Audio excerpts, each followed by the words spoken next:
In the comments, Ross says Celtic are scraping by and it's eventually going to catch up with us. Hearts are serious contenders this season. You were obviously at Celtic Park today. Is that an accurate summation of how the game went? Yes, I think that's absolutely spot on. And the caller actually says it's going to catch up with us. I think he said it's already caught up with them. Hibs last week, Braga in midweek, and very, very close. Sailed very close to the win today. Motherwell were excellent here, and they passed it the way you would expect Celtic to pass it. Didn't panic when Celtic tried to press them. In fact, they invited Celtic to press them, and when they did, they were able to pick them off. But they made a good start to the game. Celtic had scored 2 goals in this game, I felt, without creating a chance. As crazy as that sounds, because the penalty was like a half clearance. Callum McGregor's choked a volley into the ground and it's hit an arm. Penalty's given. Motherwell then get their goal for Celtic making a mistake passing it out. They then get the penalty, which I think was a penalty, and Motherwell, to me, were in control at that point. Celtic didn't really look as though they had many ideas, very little ideas, no ideas. And Keith alluded to it earlier. What Callum Ward was thinking at that moment when he passed that ball straight to Benjamin Megan. I don't know if we have nightmares about it tonight, but listen, we spoke about it. I spoke to a couple of lads from Motherwell here today just after the game, and you live by the sword, you die by the sword, and that's the way they do that type of thing is what got them beyond the press and got them at Celtic at various occasions during the game. That's going to happen. It's just going to happen. One as glaring as that, you hope never happens. You know, it's a bit less obvious than that one.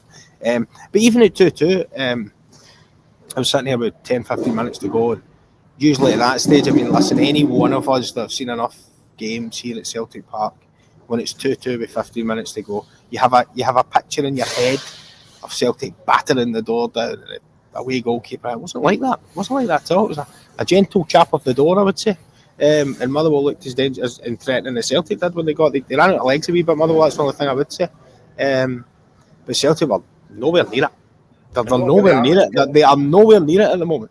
What about the atmosphere in the stadium, Swanee? Because this will be impacting in the Celtic sport. We've seen, we're getting plenty of comments about it. They're finding this a difficult watch. Yeah, a very difficult watch. But what actually surprised me, and I think it's something that's been noted by a few of the other guys that have been at Celtic games recently, that whereas in the past, I felt here sometimes, even when Celtic were maybe 8-10 points clear in the league, the fans would be right after the team if things were, they didn't start well or they went behind in a game or something like that. I almost find that more accepting would be the wrong phrase, but you almost feel them looking at the pitch and going, well, this isn't these guys' fault, really. I mean, it wasn't anywhere near as toxic as you would imagine that it would have been at 2-1 down. Sure, there was groans, sure there was moans, sure there was complaints, sure there was the odd howl of derision when a pass went astray or whatever. But I've seen it worse. I've seen it, and I've heard that a lot worse. The vitriol has been channeled completely to the board. Banners were up again today. Funnily enough, I'm pretty sure if it was the same, a sweary word involved, so I can't say it, but there was a banner that I spotted on the far side of the stadium at kick-off. It was either an identikit or it was the same one that had been smuggled its way around to the very front of the director's box and was unfurled at 2-2 in the 92nd minute just before Celtic scored. It's actually quite amusing. But it's the Celtic fans.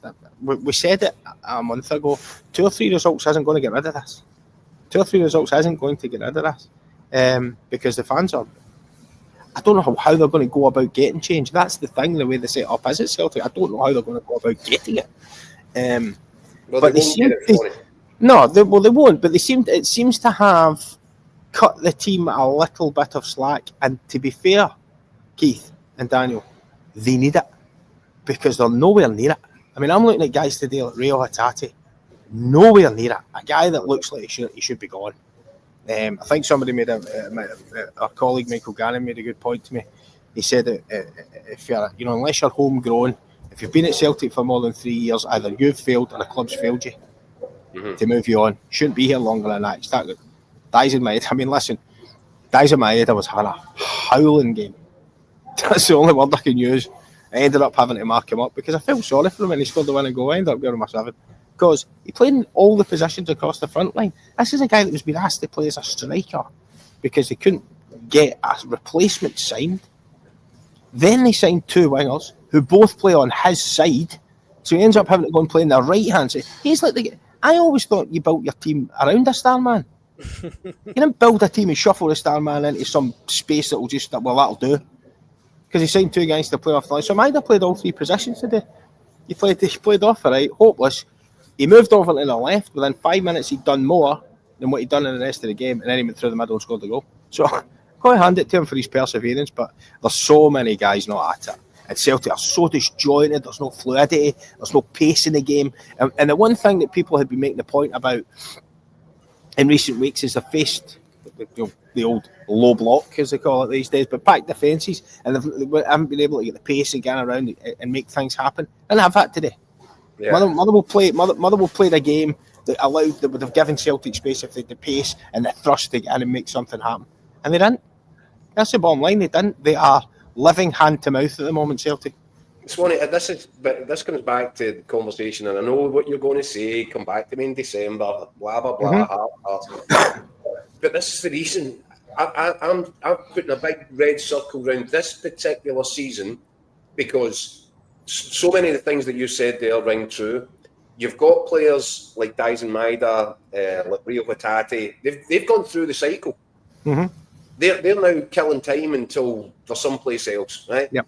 You've got the same situation with a manager whose future looks uncertain, and probably 60-40, you'd say he'll be off at the end of the season as well. You've got an unhappy fan base. You've got players that have overstayed, their time at the club. They want to be someplace else. Mm-hmm. You've got other players, key guys like Callum McGregor, who I still rate really, really highly, but I think he's struggling because I think he's not getting a lot of help in the middle of the pitch. He's not dictating games the way that we come to expect him to dictate games. Fair there. So your best natural leaders, and James Forrest, he's still going to be keeping people out of the team when he's 52. So you had a situation when James Forrest came on today ahead of Balak. Yeah. Well, there you go. So you've now got this really sort of stars aligning moment where Hearts are getting everything right. Celtic are in a real mess. A mess, albeit of their own making, but a mess nonetheless. And Rangers are in absolute shambles. Mm-hmm. And what's that? Rangers are now 12 points off the top of the table after 7 games. It's extraordinary. You can discount Rangers at this point.